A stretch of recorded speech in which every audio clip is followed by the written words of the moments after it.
So as entrepreneurs, once we have a better understanding of how we operate within our own mentality and emotions as entrepreneurs, that's when we'll be able to reach our full potential of success. It's all about the mind. It's all about how we think about the actions that we make in our business, how we think about the setbacks and the accomplishments, and the way that our mind operates is what leads into our success. You see, the first thing we have to do is try to understand the entrepreneur. And what we've realized is that entrepreneurs are wired completely different than average people. And we all know that if you're an entrepreneur or even think you're an entrepreneur, you can understand that you are wired differently than most people that you surround yourself with. You know, while other people want to talk about last night's football game, you want to talk about business or that new client you got or a new product or service you're selling. The way that we operate in our mind, the way we see the world, the way we do everything is completely different than that of a normal person. We are wired completely different. Now, there's one thing that we have in common with everybody else. It's the fact that we want the nice cars, the nice houses, the nice vacations. We want to be able to afford all that stuff just like everybody else. You know, we are no different in that aspect. The way we are different is we can't sit around and wait for it. We are too impatient to sit around and wait for success to come to us. We're too impatient to try to climb up a corporate ladder or be told, you know, how much we should be getting paid. For us, we have to create our own opportunities. We have to create our own success, and we have to be in control of our own destiny. We want it to depend on how hard we work, how much time we put in, how much effort we are actually putting into our work. That depends on how much money we make. We don't want it to be a 40-hour work week where we can't work overtime and get paid for it. And we have to feel like we're in control of how much money we can make and how much success we can really gain. Now, more than that, more than the success and the finances and the nice houses and cars and vacations, is we have this extensive level of accountability that expands way beyond that of our own needs being met. You know, we feel this obligation to solve problems in this world. It's not just about us. It's about doing something to change the world. When we hear a problem that aligns with our passion, we literally can't sleep until we're able to discover the solution. Because when it's something that really sparks an interest in us, we have to find the solution. I mean, we will literally lay in bed for hours at night staring in a dark room at a dark wall and not being able to sleep because our mind is going 25 miles an hour in 100 different directions, trying to think of the solution to a problem. What should I do next? Everything like that is, we can't sleep when we get on this path of hearing a problem and it aligning with our passion and having to find the solution, because that's just how we operate, right? I mean, every entrepreneur that is listening to this has probably experienced this multiple times throughout their life.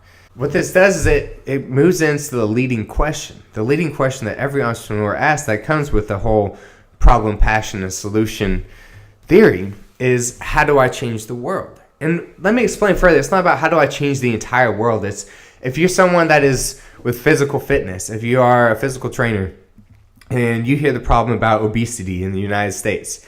So the problem is obesity. It's on your passion because you're into physical health.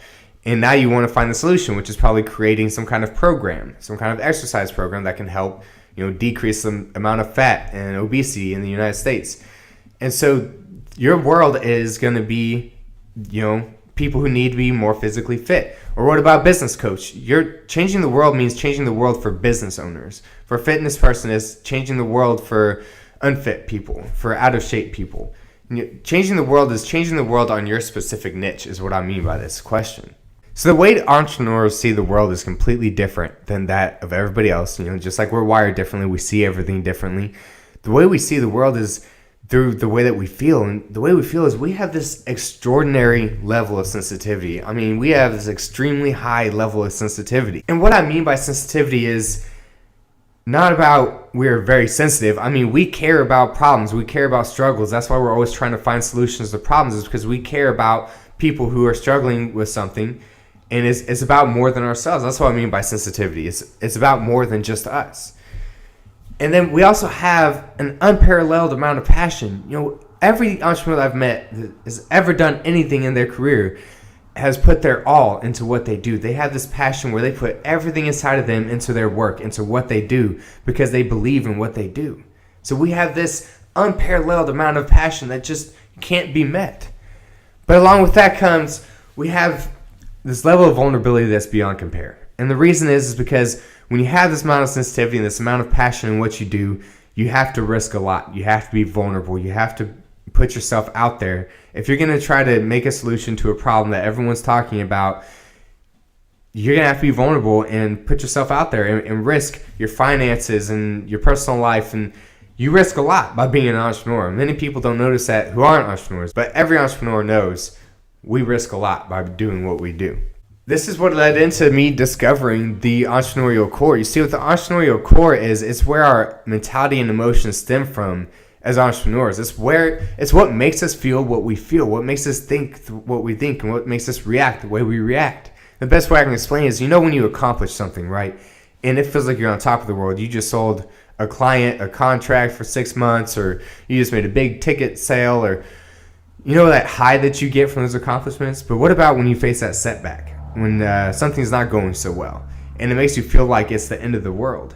That all stems from the entrepreneurial core.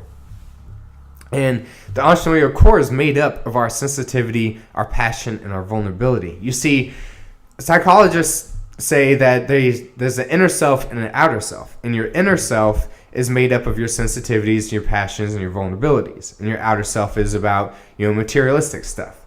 So your entrepreneurial core is your inner self. But here's the thing is, we can't say inner self like we are normal, average people, because we're not. We are a whole different level than the average person. And so we see things differently. We operate differently. We think differently.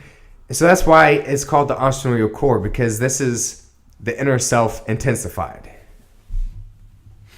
Now, there's 5 key attributes that come with the entrepreneurial core. There's the 5 keys that actually make up the entrepreneurial core. And the first one is your community. The second one is your environment. The third one is your self-confidence. The fourth one is your personal life.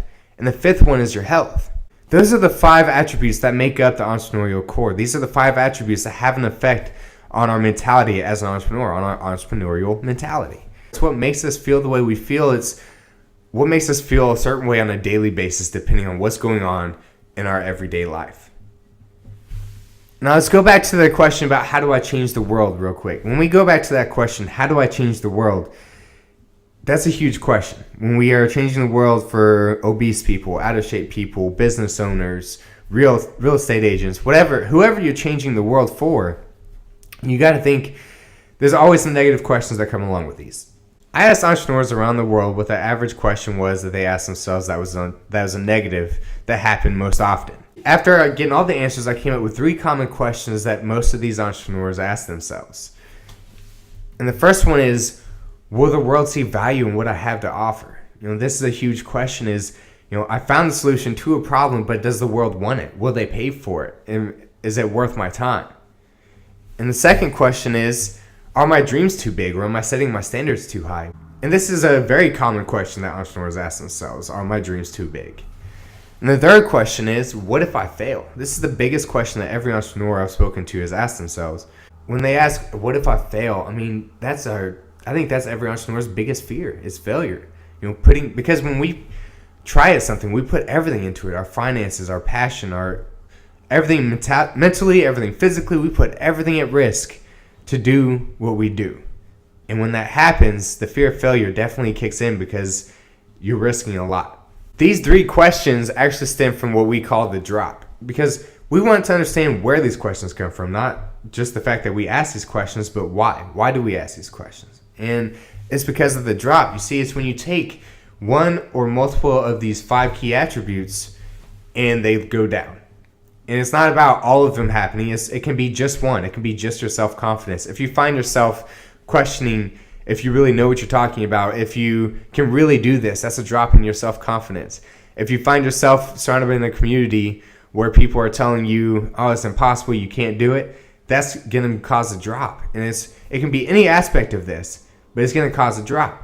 What I've realized is every entrepreneur I've spoken to has told me, yeah, I've asked myself these questions, but I always get back up. I always get back on the horse, and I'm fine a little later on. I heard this from the majority of the entrepreneurs I spoke with, and I realized we've grown a tolerance. We've grown a tolerance to these negative thoughts that come into our mind. And we've realized that, okay, they're only temporary. They don't last for long. It's all right. I'll get right back on the horse, and I'll be right back on track. But here's the thing is, when you tolerate things as entrepreneurs, it can have a negative impact on your success. the biggest names, like Tony Robbins, is always talking about tolerating and how we shouldn't tolerate the bullshit. And that's true. We shouldn't tolerate the bullshit. And when we're tolerating our mind thinking down, that's actually taking away delicate time that could be working towards accomplishing a goal. Because even if it's only 5 minutes, every day, 5 days a week, that's 25 minutes that's taken away to working towards accomplishing a goal. 25 minutes is the average time it takes to make a sale on a call.